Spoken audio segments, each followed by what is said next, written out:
Don't do that again. I sit on the board with IAEI, which is the International Association of Electrical Inspectors. I thank Paul, a very big instrumental part of what we do. Our jurisdictions find consistency. We at our monthly meetings, we have inspectors from all over the metro area. We have industry partners, different utilities that actually attend these meetings to actually help us find consistency. So you guys out there aren't getting different answers. You'll all get them. Okay. To my left is Chris Papp. You want to introduce yourself, sir? Yeah, self-proclaimed NEC geek. Brian's the better half. When he can't make it here, I act as chairperson, but not as good with the language and everything. I just love getting the NEC and talking about discrepancies, maybe different opinions and how we can reach a consensus. Who are you with, Chris? I'm with the city of Arvada. I'm an apprenticeship and CE instructor with IECRM. Oh yeah, I am too. Hold on. I'm the instructor. CE instructor with Rocky Mountain chapter IAI and Colorado chapter of ICC. So Okay. Thank you, buddy. He is a nerd. I'm a nerd. So if it's NEC stuff, then I love talking NEC. So get my contacts after we're done or whatever. Just real quickly, I don't know all who are in the room who actually do serve different jurisdictions as inspectors. If you guys would stand, and thank you for attending, but please stand so we know who you are and people can actually recognize you and have a conversation. Thank you. Online. I appreciate you, Greg Rosluski. Oh my goodness, we have an NRTL up there as well. Thank you, Tyson Long, for attending. There are 15 of them. CBS. Oh, there's So Matt's here. Nice to see Matt. Nice to see Greg. I am happy to have Kylie and Nate from the city of Arvada here too. They're really experts in IEC. So Absolutely, Dave, with Excel Energy, I appreciate you being here as well, buddy. Okay. That makes Just like Marilyn was trying to explain, we're actually going to go ahead and go a different route because there's a different agenda. We are going to go ahead and have a presentation. And then we're going to go ahead and discuss a little bit of business and hopefully people get to roast the people that are up here. But in the meantime, what we're going to go ahead and do is, Christine and Craig, where are you guys? they're here. It's nice to see Christine. online. Nice. Oh, there she is. Hey there. Oh, yes. All right. So they're with Joyce Sales Group. They're going to go ahead and give a presentation on the product that they're trying to go ahead and promote for us and give us some education, which I appreciate. All right, take it away. And so just real quick, all of you on your tables, you've got some small information packets and some samples of the product that you'll be looking at today. So you have something to reference. So I'm going to go ahead and pass it on to Craig and Kristen. Christine, can you all hear me? We lose them? Craig, are you there? I am here. Okay, there you go. Okay. So thank you. What's that? Feel free to share a presentation. Okay. Sorry about that. I apologize too for my Tellier fam that it shows up here as my sign on. My kids must have used my computer. So it should say Christine Tellier, but thank you for having me and Craig.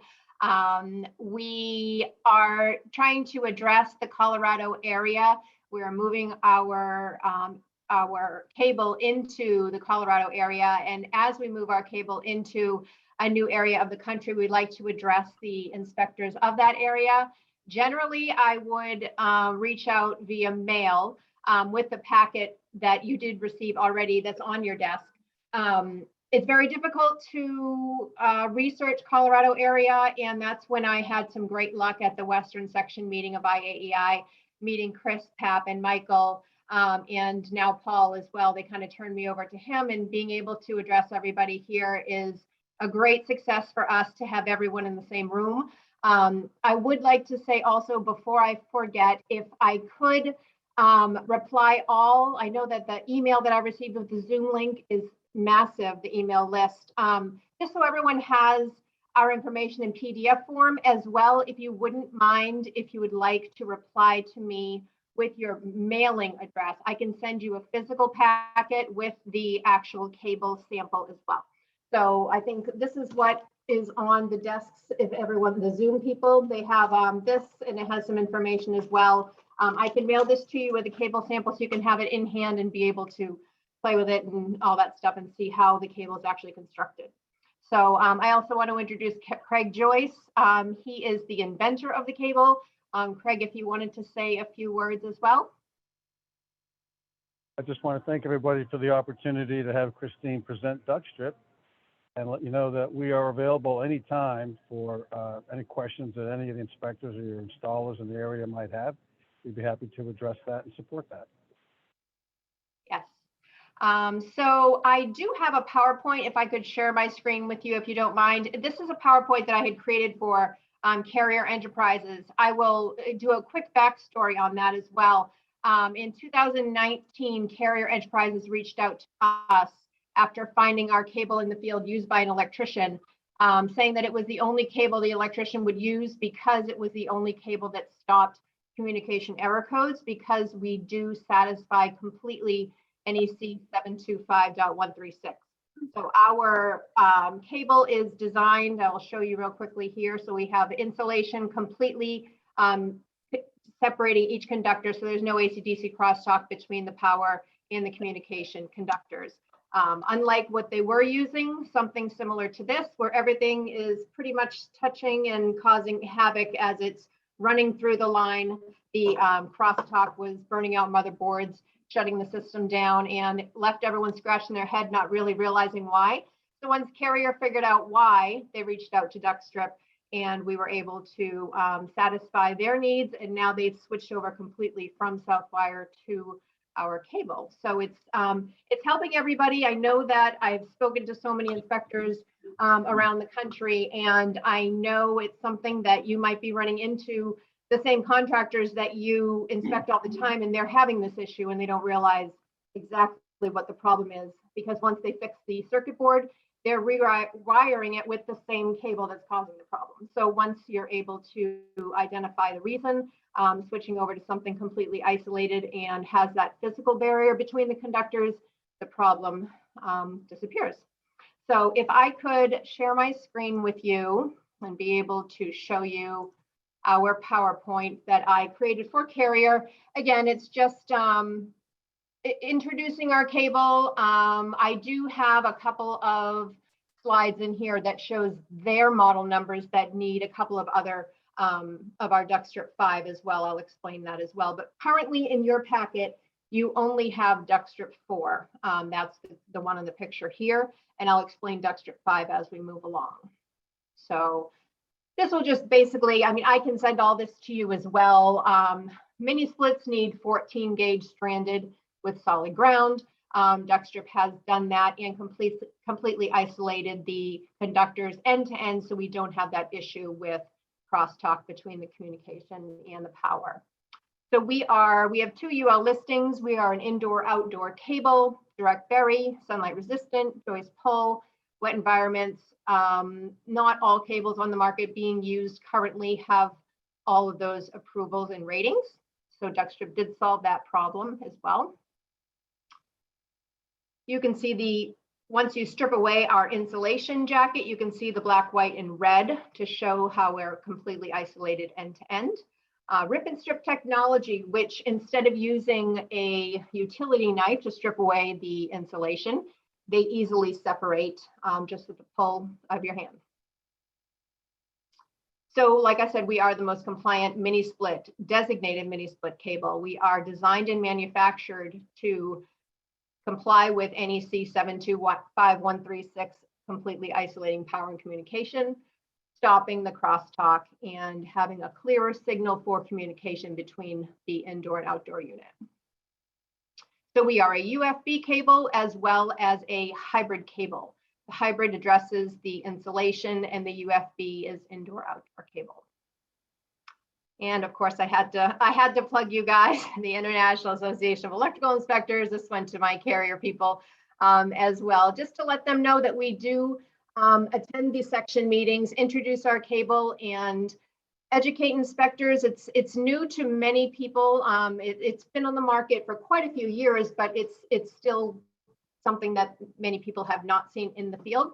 So that's something that when you do see it in the field, you've already seen this presentation. You might have a cable sample in your office, and it won't raise any flags as to what is this new cable out here. So you're well aware and educated as to our compliance and our UL listings. That just shows a little bit about what is currently being used, how the conductors are not isolated and insulated, and you're going to have that issue with the crosstalk here. And we do have connectors made specifically for duct strip. The insert is a custom molded right to the cable shape, so you don't have any issues with water. Here we tried to give you a comparison of what you normally would see in the field, showing how we would definitely stand up to all of these other cables, being one cable inside to outside. A lot of these cables are not indoor-outdoor rated or joist pull. And this was our sizing that was available here. Dexter 5 was created. I did not send that sample. It's a more specific cable. You probably would be seeing Dexter 4 more. Dexter 5 is a cable created specifically for Samsung units, any unit that requires the 16 gauge communication. You can see there we have 14 and 16 together. There you go here. And there's a connector made for that as well. And our size is available in this. And then these were the specific units for the carrier models that they needed the deck strip, and as well as Samsung, like I mentioned. And that's all carrier information and how to find it on their carrier website. And these are our two cut sheets that I was, again, going to send you through PDF if you would like to have that copy available electronically, as well as electronically the information that's in your packet now. I can send that to you and reply all to the email. So let me also show you, let me see. This is, oops.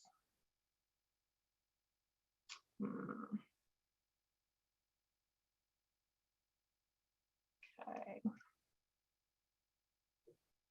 So this is a letter that we send out that is in front of you at your desk now, but the people that aren't on Zoom, this is a letter that we send out to the inspectors just to kind of solidify where we stand with how our cable is different with the other competitor cables on the market, how we raise up the bar, solve the problems that the other ones do not, and definitely help contractors with the issue of installation, easy installation, safer installation, and worrying about the burnouts and what they don't realize is happening. We try to solidify that reason there. So here's our letter here that I can also send to you.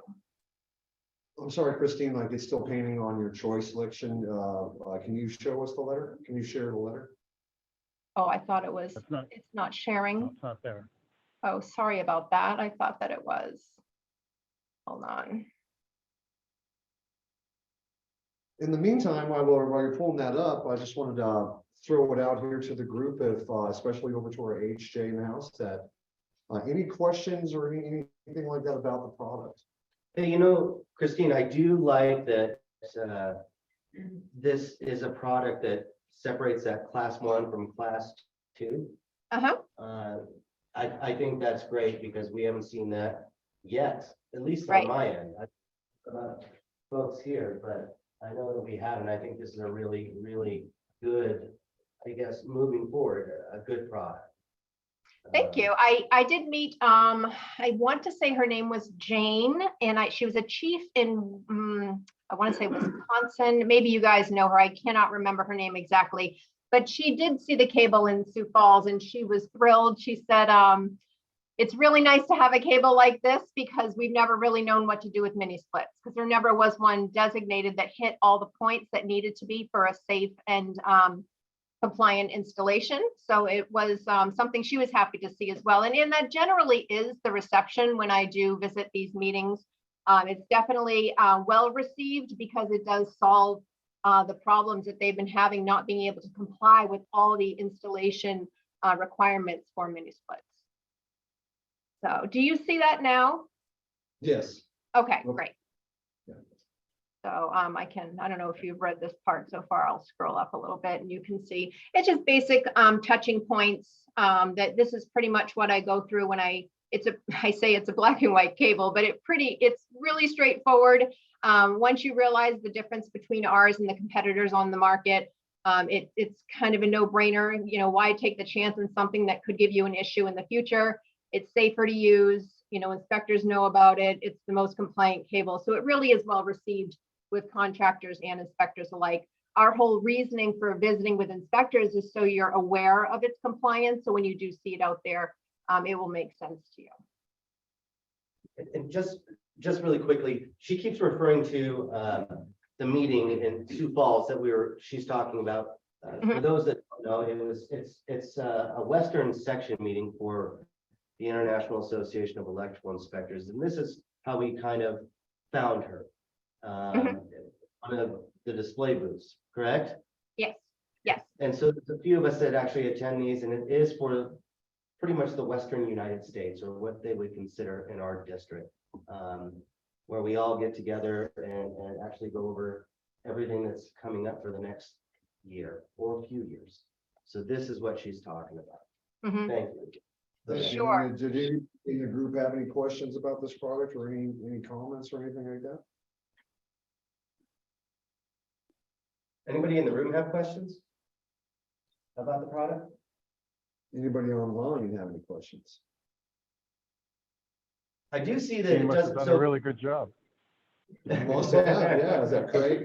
Well, what I do see is like, so this is still comparable to a UF cable with a few exceptions, right? Yes, it's UFB, so it's indoor outdoor. Yes. So it's sunlight resistant, direct bury. It's everything UF is, it can go inside as well. So then you have that one connection instead of having an indoor only rated cable and then you're switching or outdoor. You know, you have everything in one connection instead of two. Right, but And it's a what I stranded was getting UFB. at- what's that, sir? It's a stranded UFB. It's a stranded, oh, that's perfect, perfect. Thank you. I have a question. Jason Sharp, what's up? Can you speak loud, brother? Securing and strapping, do you have special staples or some way to secure it? Did you all hear that?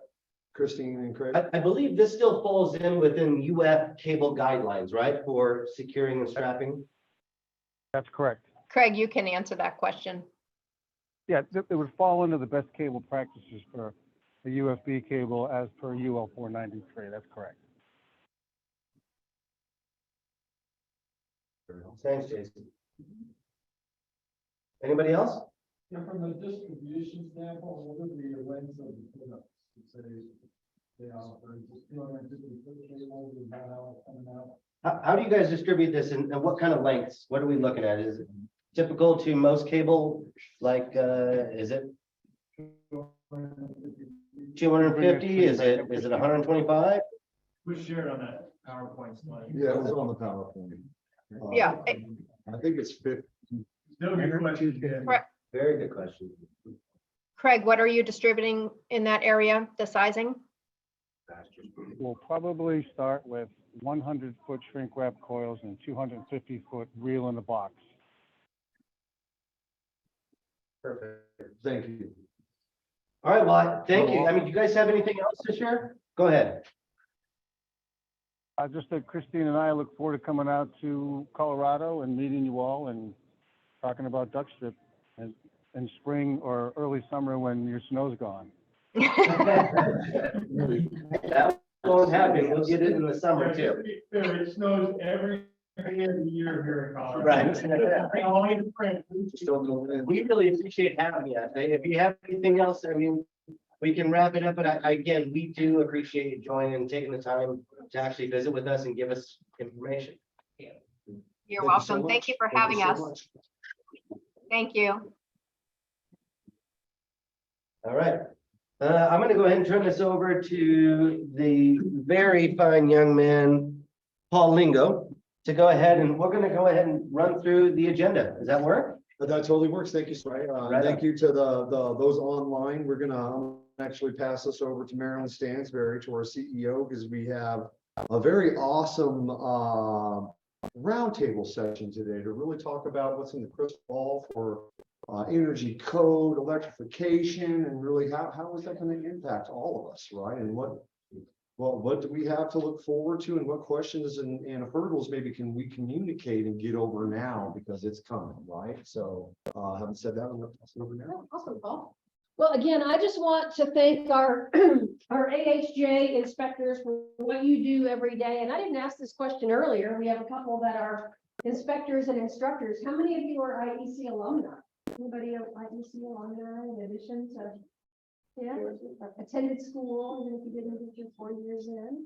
Well, we thank you for that too. And I just want to thank you for letting us sort of come off this meeting a little bit, but I wanted our other members to get a chance to see what it is that you do coming together, because I really do want to encourage more of this kind of dialogue moving forward. I think it's great for the industry, especially as we have so much change happening in the industry.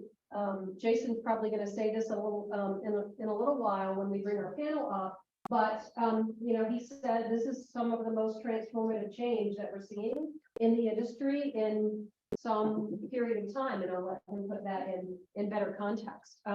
Right now, I'm going to invite Jay Hicks with Hicks and Associates and David Scott with Encore Electric. David is the chair of our Government Relations Committee. Jay Hicks is our lobbyist with Hicks and Associates, and they're just going to do a really brief sort of post-election update before we get into policy and some of the energy codes and electrification topics that we're gonna cover. I'll let you guys take it from here. And I'll be close. Yeah, stay away from the punches, right? Exactly. How was your Tuesday? Good. Good. Yeah. Exactly. So first of all, thank you for voting. And I often say that there's only 2 times, or once every other year that politics really count, and that's when you get to vote. We did vote, and as a matter of fact, I just learned this morning that we will have over the next 4 years a split Congress. So the Republicans have taken over that control of the House. It looks like the Democrats will have control of the Senate. So what I'm told by Jason Todd with IEC National is that there's going to be a more moderate nationally. So that's actually, I think, a very, very good thing. So people actually need to talk to each other. Speaking of that, I'm going to just say that we have experienced a blue wave here in Colorado, and the relationships matter. And over the last several years, regardless of D's or R's, IEC works very, very diligently with our legislators to find common ground that we can talk again on education, workforce development, those types of areas. We do have a new friend at the Capitol. His name is Byron Pelton. He was running unopposed in Senate District 1. So as expected, he won. And matter of fact, guess where he does his training? Right here at IEC. So that's fantastic. That's what I've got. Jay? Yeah, so obviously, I think most of you guys have seen the election results. I mean, obviously, from our perspective, IEC does play into that.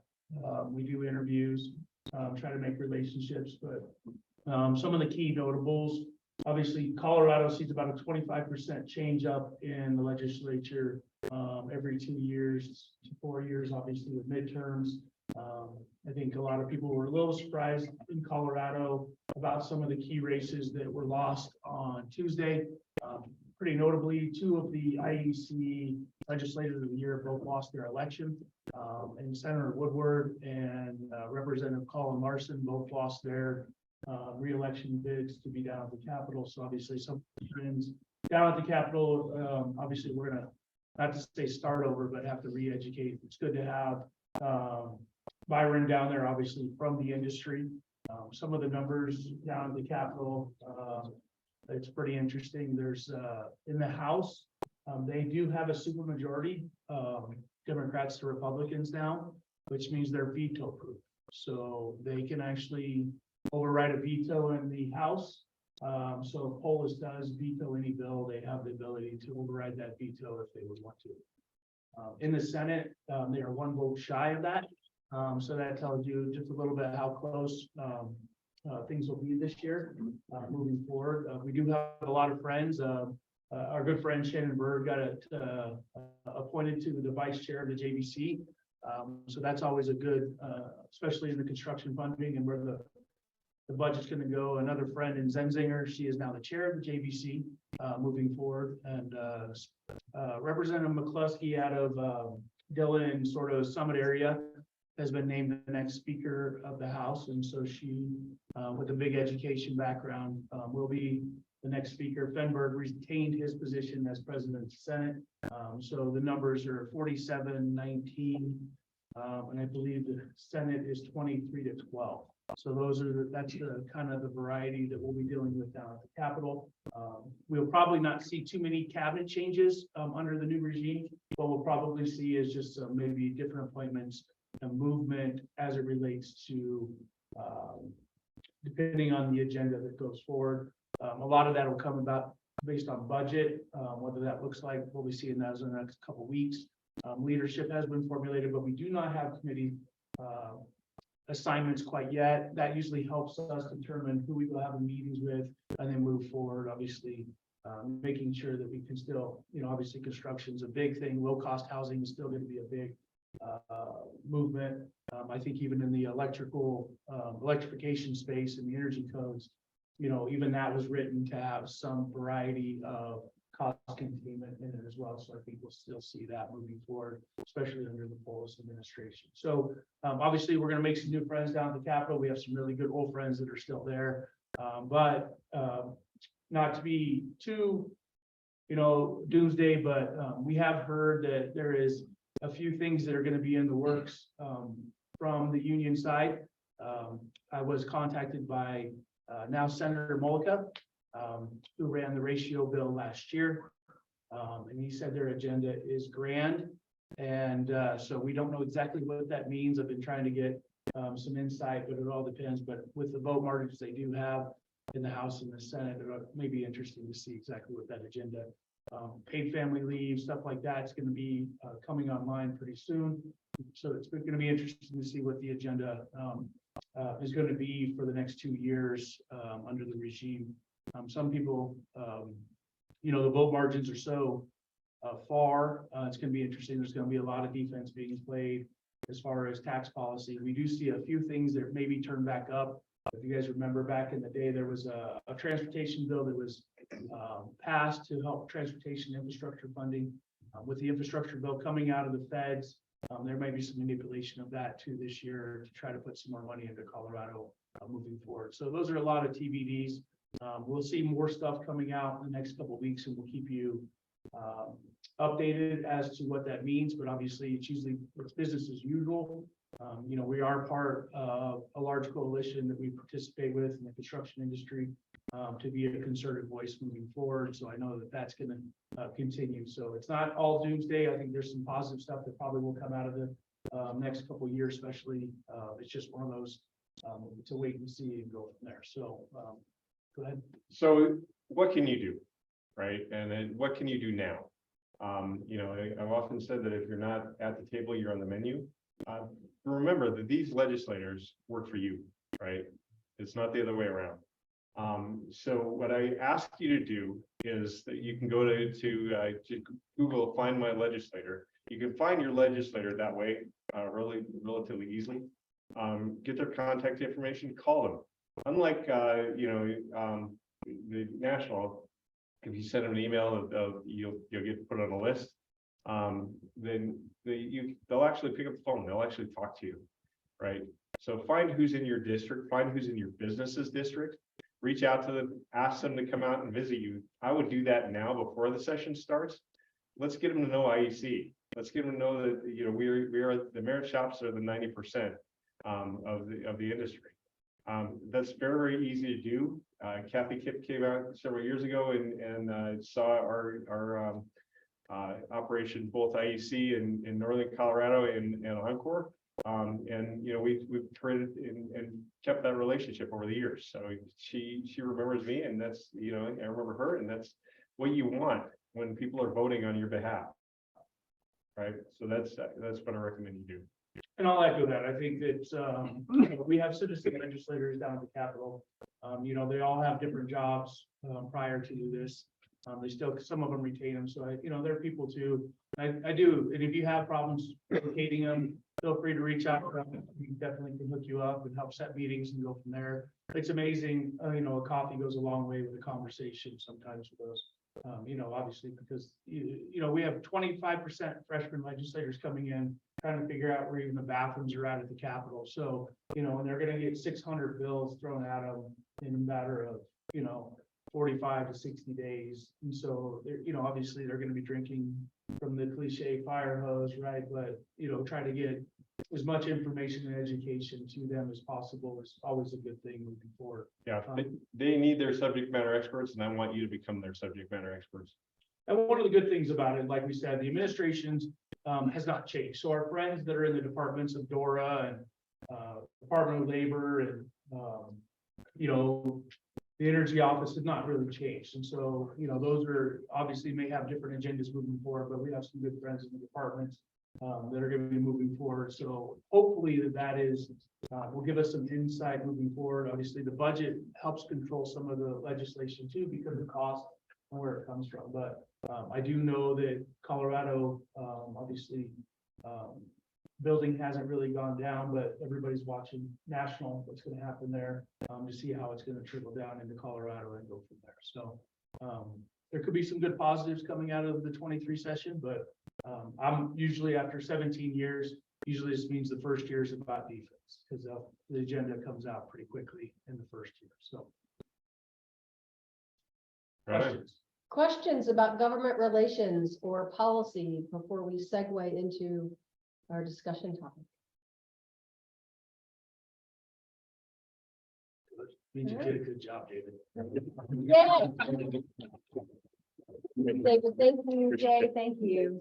Stick around if you can, because and I'm saying stick around to Jay. But I right now want to invite the panelists to come up. Chris from City of Arvada, come join us. Alan Matsuo with Matsuo Engineering, Jason Sharp with Namaste Solar, Randy Seawald with Encore. And David, we have you on the list if you want to come up and be part of this conversation. Otherwise, you're good where you are. Either way, it works for us.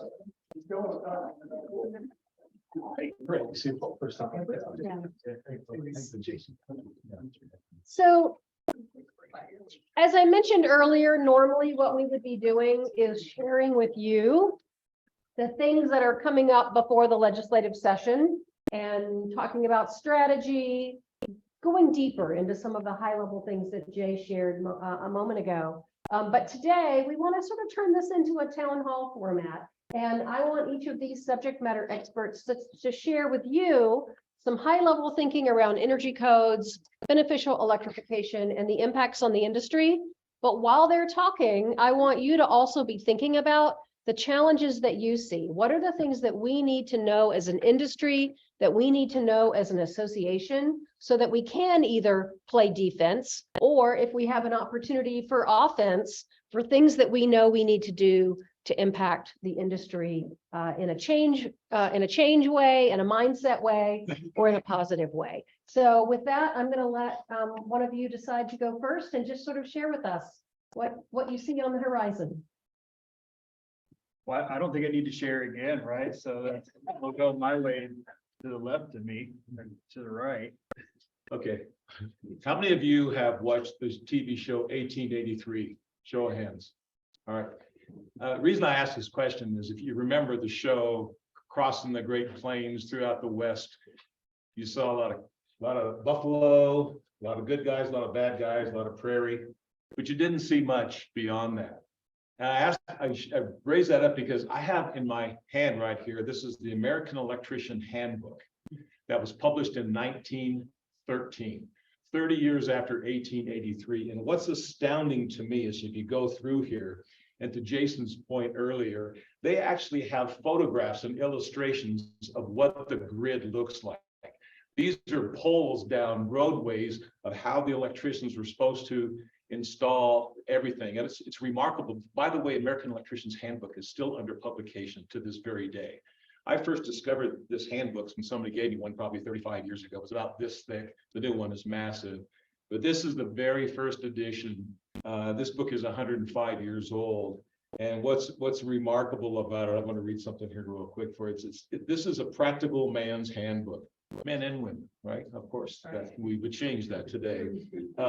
It's interesting. It says right here, although this handbook has been prepared primarily for men of little schooling, it just talks about just some things that will keep you safe. Now, what's interesting about this picture of this grid, Jason's comment earlier, things have changed in the last 10 years at a J-curve rate of growth. It's phenomenal what's happening with electrification and what we've discovered about transferring from fossil fuel dependency to more electrical. Yet we have issues beyond that. We know on the supply side, you got EV cars. I read an article this morning that the governor and the new Congress wants to spend $500,000 to promote more EV vehicles by 2030. In fact, last year, the governor had last year, the year before, set a goal of 940,000 EV vehicles on the road by 2030. 7 years from now, we are currently at 50,000 EV vehicles.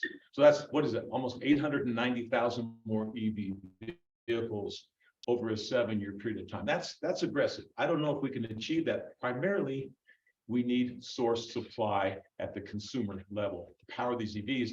At the same time, we have beneficial electrification initiatives to make this transition from fossil fuel dependency in the homes and businesses everywhere. So we've got some challenges ahead of us. They're not insurmountable. But I think what's really aggressive, in fact, I brought a lot of articles here, are really the deadlines and the goals out there. Goals are good, but we have to be realistic too. There's a lot of moving parts to get to where we need to be. But I'll conclude by saying that PV solar and these study on microgrids, which creates more localized sources of energy, electrical energy, is how we're going to relieve the demand on the established grid right now, because changing this grid, increasing the electrical grid, is a monumental burden of cost on the taxpayers. It's unrealistic. But when you look at microgrids, PV solar arrays at the source, these are some really good solutions. And I think consider that plus the beneficial electrification. And by the way, I pulled this up yesterday. The beneficial electrification manual on the web, published by Excel Energy, is 532 pages. I only intend to go through half of those today, but it's really interesting. And I found a couple of things in here I just want to point out real quick, is that the contractor participation, which is all of you, have a right to participate in whatever the program is, and it's a dynamic program. But what you have to be mindful is that you as an electrical contractor have to be on an approved list. What I discovered, I didn't even know this before yesterday, is that the Colorado Department of Labor and Employment is the actual entity that sends the approved list of contractors to Excel Energy. So you got to meet certain criteria. Your apprentices have to be in an approved program, which I think we're good here at IEC. And there's a few other little things and so forth, the wages you pay and so forth. So you can see there's union influence on this, but there's still plenty of opportunity to participate in those areas. So I'll stop at that point, and then I'll take questions or turn it over to my esteemed colleague, Alan here, who I've known for 75 years. Are there any questions? Okay, yeah, we can do that. So kind of bringing a perspective from the consulting engineering side, we see a lot of changes coming out based on, upcoming code changes. A lot of the jurisdictions are starting to adopt and enforce the 2021 International Energy Conservation Code. There's a lot of changes in there as far as required controls for lighting, control receptacles in office spaces. So in a lot of office spaces, we're now going to be required to have 50% of the receptacles controlled by an occupancy sensor. So, you know, going forward, that's bringing a lot of additional branch circuit wiring that's going to be required to accomplish that. Luckily, we've got a lot of industry partners, manufacturers that are coming up with new solutions to those integrated split wired receptacles that communicate with a central occupancy sensor. We've got people coming up with onboard controls for lighting fixtures so they can control each fixture individually, which will help alleviate a lot of the controls issues that are coming up, especially Denver is requiring above and beyond the 2021 requirements. So, some jurisdictions are being even more stringent than the new codes. So we're seeing a lot of that. And then, with the beneficial electrification programs, we're seeing increased demand on buildings. So we just finished a project that would have been a 400 amp service normally, but without taking a gas service to the building, we're looking at 1,000 amp service. So, that's going to be a big strain on the energy grid to accomplish that. And we're just going to have to work with the utilities and the AHJs to see the best way to meet that. As far as other things, it's obviously working with the code officials and just trying to figure out how we can apply the diversities. For trying to figure out how to accommodate 50% EV capable spaces in a parking garage. It's going to be go from a 200 amp service to a 2,000 amp service. It's just, there are large cost impacts to the construction industry that we're going to have to deal with. That's going to Jason. Great. Yeah, so I wanted to speak mostly to the Inflation Reduction Act and funding into the industry.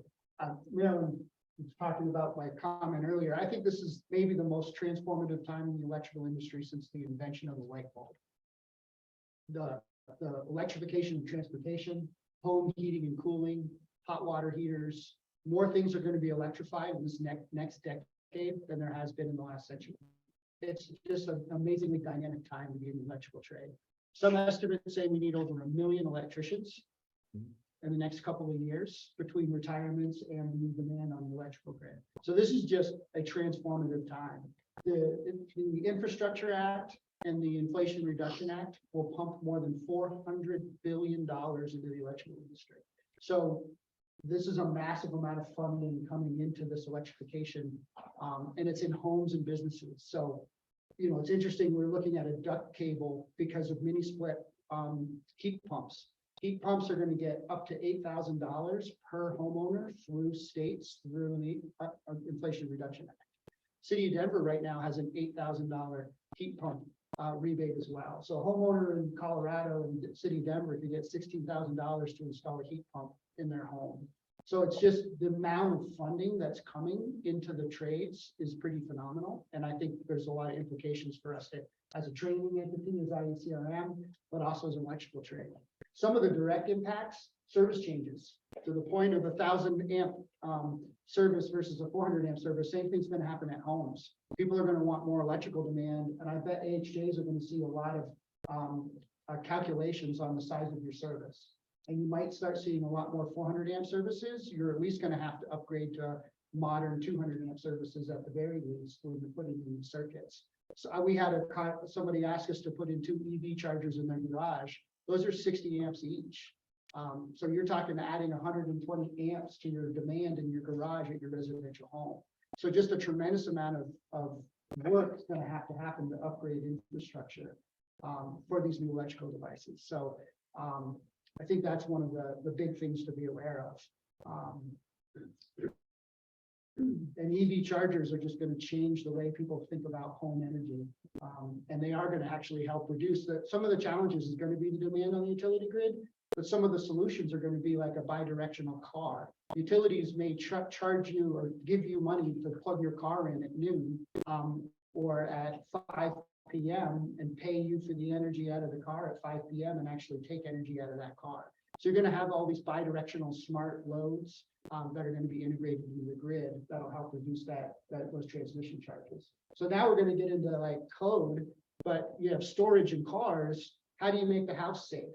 How do you know you've turned off the energy to the home? What does the energy disconnect look like when you have an interconnected storage system on that house? It's going to be beyond solar is easy now. When the energy goes out for a traditional solar system, when energy goes out to the home, the solar system stays off.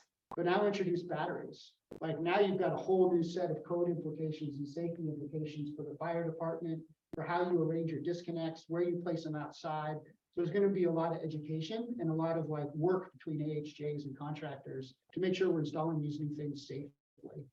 So upgrades and safety are the two big things I see really impacting our work in the contractor AHJ trade.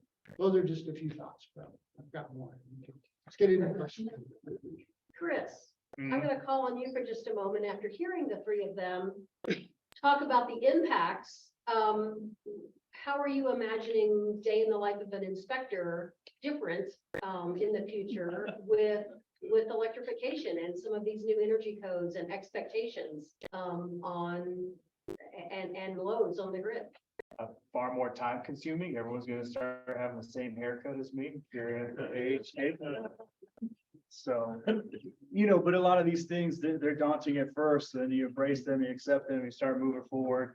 A lot of the service sizes have already been addressed through use of energy management systems, specifically in Article 625. When you use load management, then you may not actually require such a large service size. The one thing I don't believe is addressed is where you've got parallel power sources, is it really necessary to size the service based on only the utility contribution, or can we offset some of these and start having separate load panels that can be isolated from each other, et cetera, so that the possibilities are endless, but it's going to be daunting initially. So, and is that kind of thinking a policy decision somewhere along the way? Or, who sets that standard? Is that something that a local jurisdiction would do? Is that something that would require state policy in terms of what is acceptable? right now, it's as easy as we just adopt either IECC or NEC or whatever it is, and just use that as for enforcement. But that's where that is in fact where the change would be, is either the. One of the things we were talking about is education is going to be necessary. And what could IECRM or who's going to help lead the educational effort as we all figure out how to do this together? Your lobbyist. And that could be a lot of this, yeah. But thinking of like bipartisan or things that we need in support is who's going to educate 1 million electricians and how we're going to keep the AHJs up to speed with these changing dynamics. Like how do you incorporate a storage system into that lowers peak demand? Do you really need a bigger service if you're lowering peak demand with the storage system? Like Brian's volunteering, I think, to educate. No, actually, it was more of a question for the panel. But what I'm curious about, and I don't know who's still online, if we have any utilities on, but are the utility companies or these purveyors prepared to actually meet these requirements for all the new demands? Just like you're saying, hey, we're gonna have bi-directional this, bi-directional that. We here in California, they're already telling them, hey, don't charge your car. So are we prepared for that? Is this baby stats is what we're looking at? What do you guys think? Is Connor Sirion? I don't know if Connor's on. Like he could speak to right now, there are some like bureaucratic red tape as far as inverter manufacturers and automobile manufacturers, that there's a disconnect there. It's not as simple as plugging your car and it can power your house, or it can be a load for now. But Dave is always a great resource from Excel, but I would imagine a lot of that smart metering rollout is already just looking into the future for exactly this. Yeah, Excel is putting in new smart meters, right, over the next 2 years, and Excel to date is not allowing bidirectional. Right, there's each- nothing that's been approved, is that right? That's correct. Oh. And that's in settlement work right now, and there's a lot of momentum and legislative pressure for Excel to accept bidirectional meters, for example, or cars, so. And bidirectional meters exist for solar. Now there's a push to have bidirectional available for.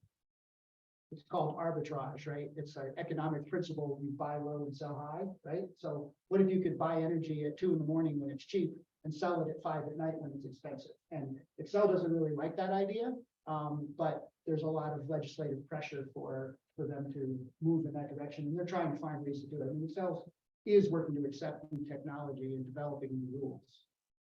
That makes sense. More to come. If I could take a swipe at your question about what are the utilities doing to prepare for this new electrical load, this transformation of how we live and how we use energy and where it comes from. There are two studies from two bills that were passed in recent years, 21 and 22. I'll point to the one in 21. Basically, it's called a grid sustainability or grid reliability study. And so that's a 3-year, I believe, the results of that study are going to be revealed in about 3 years. They're going to look across the state of Colorado to make a lot of calculations based upon what the future modeling may tell them a little bit about. So what do we need for grid? How much on the electrical side is necessary? Again, in the context of we're less reliant upon fossil fuels, natural gas. The other thing I found really interesting, I did a little follow-up research on it, was, and by the way, this particular study talks about microgrids too. They want to analyze what microgrid is. And basically that points to another study that was in a bill form this year in 2022. It was introduced in the Senate and unfortunately it didn't pass, but basically what it was another study to make a determination on how we could deploy nuclear energy in a microgrid context. And sort of the trade term would be the neighborhood nuke. I mean, absolutely, it was a party line decision. The two sponsors on the Republican side in the various committee voted for it. It was merely a study. It was going to cost $500,000, 2.5 years. The study results were going to be available. We can take a look at this. And it absolutely, that word nuclear scares the pants off a lot of people, but consider this. Right now, there are slightly over 500 nuclear power plants in the planet Earth, okay? The largest nuclear capacity, and I've got the results right here, but it's in the United States of America. We generate something like 90 gigawatts of power out of nuclear energy. Many European countries, France, I just took a trip to France here about a month and a half ago. Yeah, nuclear is the way to go. Now, of course, there's some safety issues and so forth right now, but when you think about the issue right now is capacity. Where can we get electricity? And the microgrid scenario is, again, it's the neighborhood nuke. Now, another microgrid solution could be a PV array, a large, I draw attention to in 2009, the company I was with at that time, we installed a 1.2 megawatt solar array at CSU Puebla, right next to the ball fields. It was the joint venture by BP Solar and Black Hills Energy. That was a big deal. In fact, it was the largest PV array on a university campus in the US. It got passed, certainly, but right now CSU Boulder is net zero on electricity. They've expanded that grid. They've got close to 30 acres of PV solar, which is fantastic. So there's another solution. You got a neighborhood that's going to add 3,000 homes. What can you do to supply electricity that doesn't rely upon some power plant in Wyoming? This is where the microgrid idea comes into play. So it's going to take a little while. But in addition to what Jason and all these ideas that we're sharing right here, it's a lot of moving parts to get to this new future. And I've got no problem with it. We just need to take careful steps, be realistic about how all these things come together in unison. And I think we'll get there. The key thing, though, is you're in the right industry right now. The challenge we have before us, there's always political unions and stuff like that, but just getting the next generation, maybe 2 generations below me at least, interested through public education, that this is a great opportunity for you to change the world. Be an electrician. It's one of the most fantastic careers you could ever choose. So we got to keep plugging that. So we have Connor Siri. I'm going to call on him to share because he had something to share about EV. Connor, can you hear us? Hi, I can. Good afternoon, everyone. So yeah, Chris, can you all hear me? Yes, we can. Okay. Why don't you introduce yourself, Connor, first? Yeah. So my name is Connor Sear. I work for a power electronics manufacturer known as Solar Edge Technologies. I'm sure many of you are familiar with our equipment. Chris, I think, mentioned my name in regard to vehicle to grid applications, which is something that a lot of manufacturers are kind of working to crack the code on right now, and is currently a very hot topic and under development. I believe there is one product on the market or very soon to be market ready that I can't quite mention because it's another manufacturer, another company that are combining together on it. And I don't know if it's been publicly released yet, but certainly vehicle to grid applications are going to be very popular because you have, a 100 kilowatt hour battery in a lot of vehicles that can potentially be used to offset, demand in the home, to perform rate arbitrage, as Jason had mentioned, to, navigate time of use utility rates, load management, both for load control and load shedding, as well as for navigating demand rates. So that you're not operating loads concurrently is something that's also being developed right now by a lot of different manufacturers and becoming very popular, particularly for battery storage systems looking to provide more value to homeowners when they go off grid so they don't overload systems, as well as in markets that have high demand and utilities that are trending towards demand rates like Arizona. Demand management is a bit more complicated in terms versus load shedding, where you're just trying to keep loads from overloading your backup system, whereas demand management is a much more dynamic state when you're operating on grid to prevent an increased demand, which really spikes your utility bill in a lot of those markets. So a lot of innovation is being driven by kind of increasing complexity in utility rates, and we're seeing a lot of exciting things coming down the pipe. Certainly grid services and virtual power plants as well are gaining a lot of momentum nationally. A lot of different markets have taken kind of varying approaches to it, whether it's incentivizing it with increasingly complex utility rates, offering rebates for initial system enrollment, or for kilowatt hours discharged back to the grid during peak events. But a lot of utilities are starting to see the light right now in terms of avoiding incurring additional costs to upgrade all of their transmission and distribution and power generation infrastructure by utilizing virtual power plants to kind of advance their grid to smart grids and not have to upgrade all your overhead lines, upgrade your underground lines. If we can, essentially move towards nanogrid type systems or microgrid type systems that are operating on a smaller scale and using that energy locally, we don't have to go through with building peaker plants, adding to the centralized power generation infrastructure, and worry about sending that electricity, long distances, which typically incurs large losses. Yeah, good points. Excellent. Other questions from the group? What does this make you think about? I just want to mention that Excel does do quarterly roundtable TEP meetings for their transportation electrification plan. And the next one's on December 16th. And I think it's important as a group that we participate in those and hopefully help shape how those plans are going to be. Yeah. I think they have to come out with their new plan in May, if I'm not mistaken. So I think it's important as a group that we participate and work to, because we can help, obviously, like as there's a lot of us, a lot of electrical contractors and a lot of workforce that can help them meet their goals. And I think we probably all have really good insight too as to how we could help. And so I think it's important to participate in those meetings. I believe Dave Wilcott's on as well with Excel. I don't know if he has anything he'd like to add to that, but he would be a very good resource. He's a good resource for us in the AHJ community as well. Dave, I don't know if you can hear us on the call. I know that you are muted and I sent you a chat, but if you are available and available to unmute and speak to the Excel energy perspective.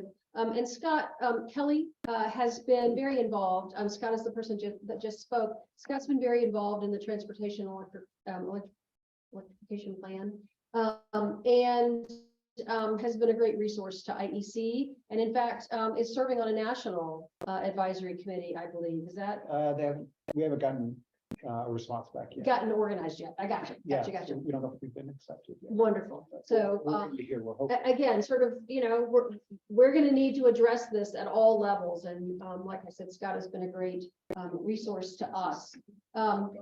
Jay, while we're waiting for Dave, and then we'll go to Jason. The question is, I mean, we're in Colorado. And Excel, yes, has a predominant influence, but there's a lot of utility companies. They're not as big or don't have the same structure, recover costs and do things in Colorado to do this. And as we've seen, even in our training with IEC, is in the rural development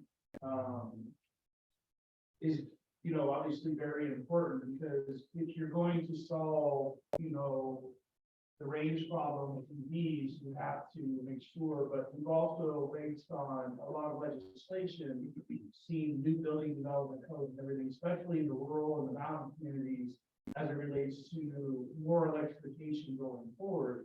But they're also not an Excel utility, they are somewhere else. And so back to the microgrid, but how is the conversation, because I can tell you, is the conversation going to be, because it has to be inclusive, because if you're regulated by Black Hills or Excel or CREA, something, they're not all aligned, right? So how does that work? Especially from a code standpoint too.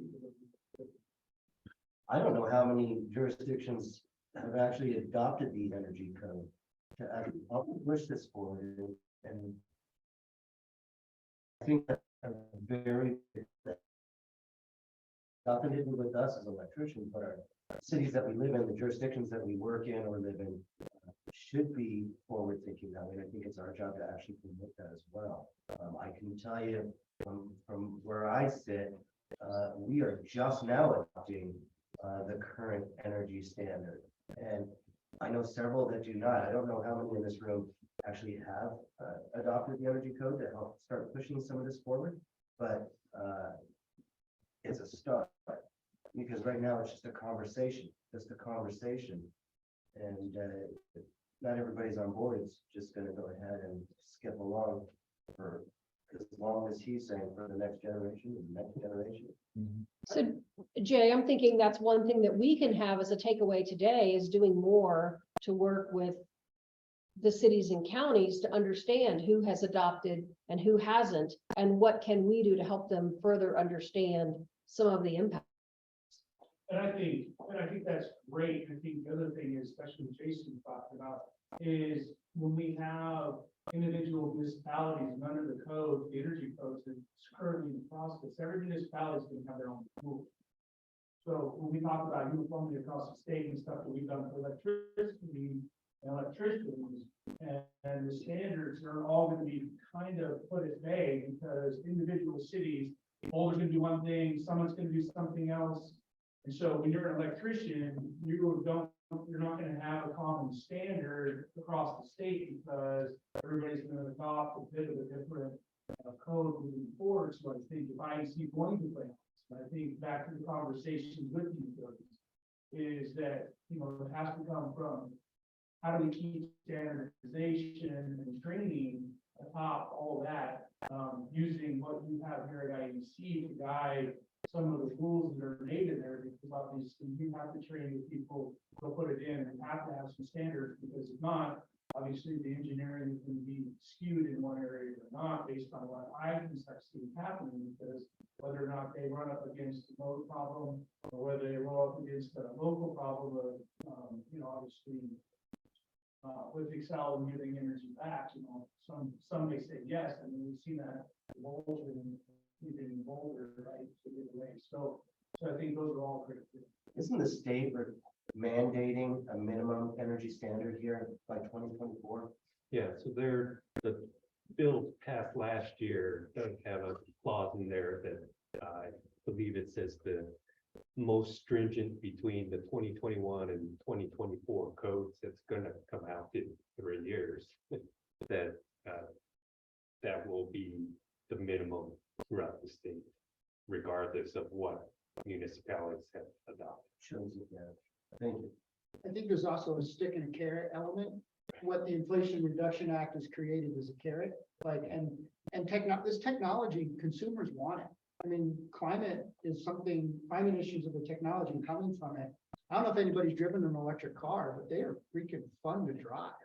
And people are taking orders for F-150 Lightnings because the F-150 Lightning has better torque, better horsepower, better towing capacity than any internal combustion engine in the truck line right now. I mean, Tesla's become the most popular luxury brand in America. They've sold more cars than any other brand in that market segment. So consumers want this stuff. It's not like they're being forced to buy it.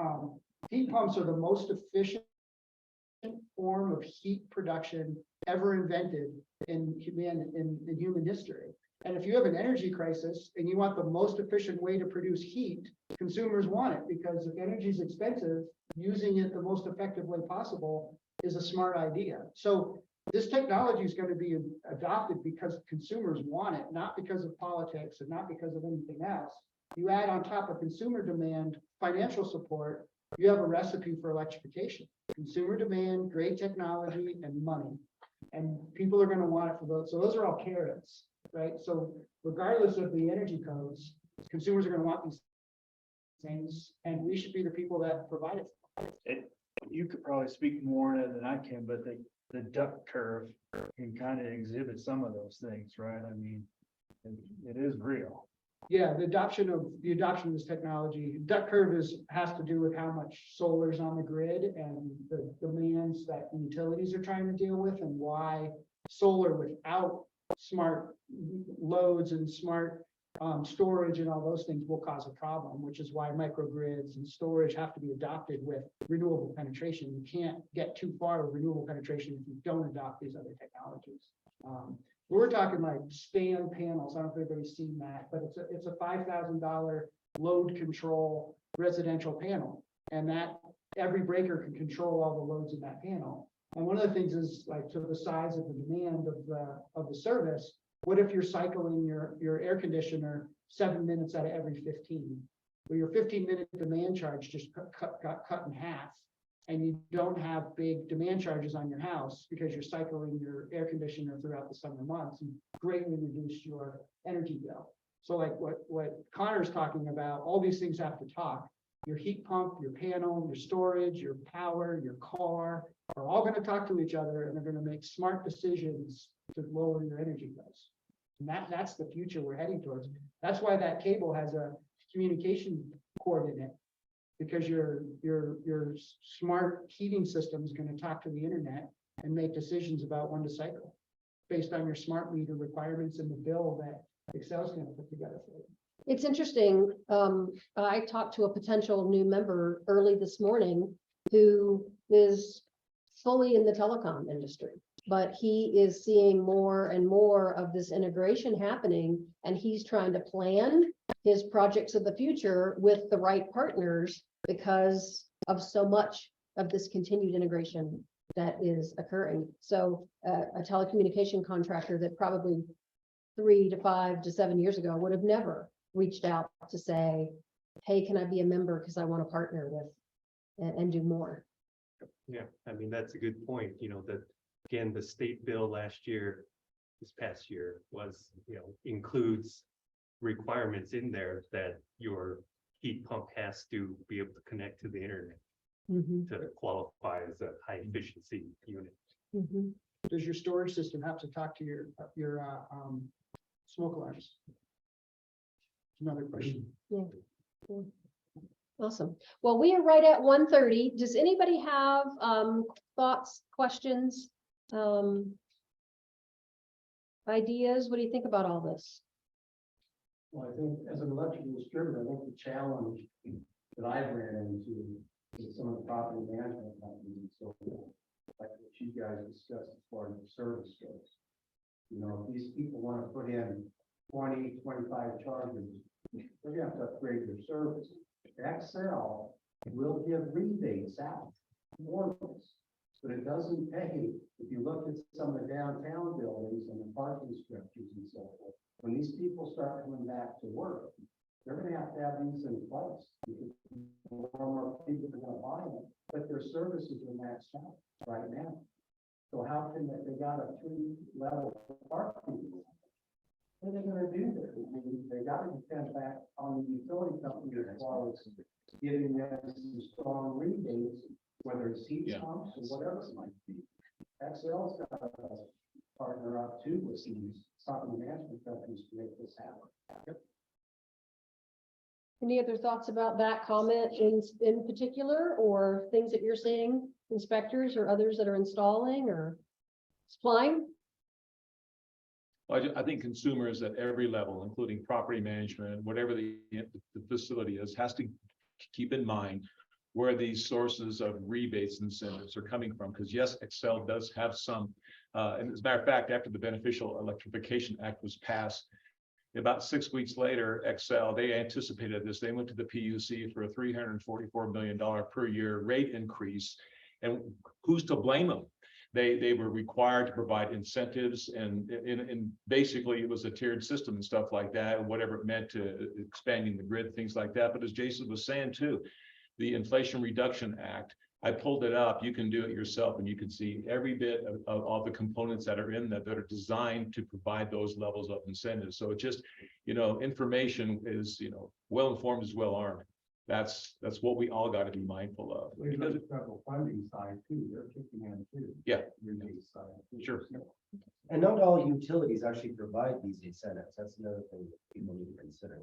That's something that probably needs to be addressed as well. Well, the Inflation Reduction Act gives a 30% tax credit for the next 10 years for anybody who wants to do any of these things. And then they're giving money to states. And if we have a state that's promoting climate and electrification, we're going to give the states money to distribute for these types of rebates and incentives for homeowners as well. So, and then Inflation Reduction Act, if you're a corporate entity doing a commercial project, you can actually get, there's 30% the foundation. But one big thing is any project over a megawatt requires prevailing wage and apprentices in the certified apprenticeship program. So you're going to have a huge influx of demand for certified apprenticeship programs, which I think the IEC needs to be prepared for a lot more market interest from the industry.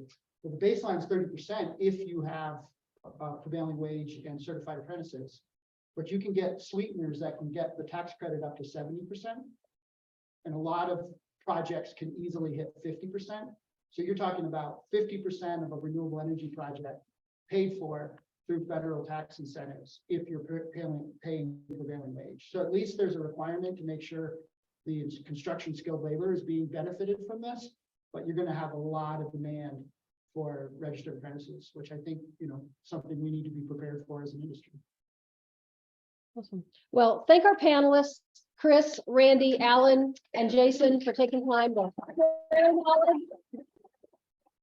Thank you, Brian and Chris, for allowing us to combine this meeting today so that we have an opportunity to share and promote that we have this collaboration on a monthly basis. And I encourage our members to join in. You can sign up for those on our website. And while you're signing up for things on the website, please register to come to the holiday party and watch a dozen trucks from the electrical industry pull the floats in the parade of lights and enjoy coming together this holiday season as an industry, December 3rd. Thanks, everybody. All right. Thanks, Marilyn.